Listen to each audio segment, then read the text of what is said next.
Did you know that at the University of Missouri, there are two distinct architectural styles of campus? Have you ever wondered how Jesse Dome looks from above? Or thought about the Memorial Student Union bell tower's origins? These questions were thought of by looking at our historic and storied campus from a new perspective, from above. Land for a public university in the state of Missouri was allotted in 1839, right here in Columbia, with construction beginning only a few years later. Mizzou is home to the oldest public university architecture west of the Mississippi. Professor Bartlett, a professor of architecture, wanted to explain to us the design origins of Mizzou. So Thomas Jefferson designed the sort of traditional neoclassical campus at University of Virginia, and then that is mimicked here in our quad. And so that's where it started. And the whole sort of concept was you have one like administrative building, and then around that same sort of courtyard, you have, every specialty, right? Students, faculty, and staff, alumni, and visitors alike recognize and notice the iconic Jesse Hall, columns, and quad. But there are parts of the campus that are passed by tens of thousands of visitors who come to campus each and every year. First, let's discuss the most obvious difference between the red and white campuses. The iconic columns have stood since 1843 and the Chancellor's residence since 1867.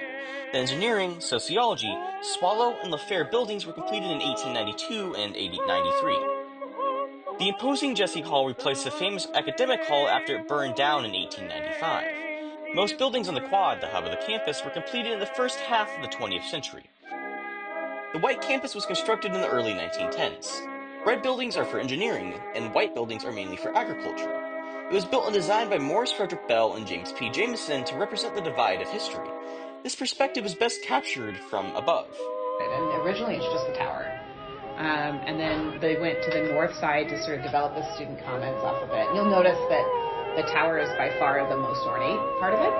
And as you get further into the future, or further out from it, it gets like less and less detailed and ornate. It's just really, it's an expensive type of building, right? And the well-known mark in the skyline, Jesse Dome, was built in 1895 after 3 years of construction under architect Morris Frederick Bell.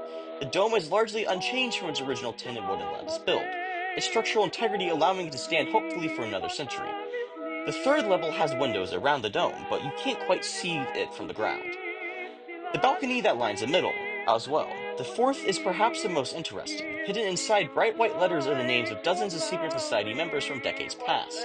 Finally, what can sometimes be seen on an especially bright day is a bright copper glow of the dome. Without a clear view, the patinated green is only visible after a century of weathering. This gives Mizzou a storied history of charming architecture with integrity.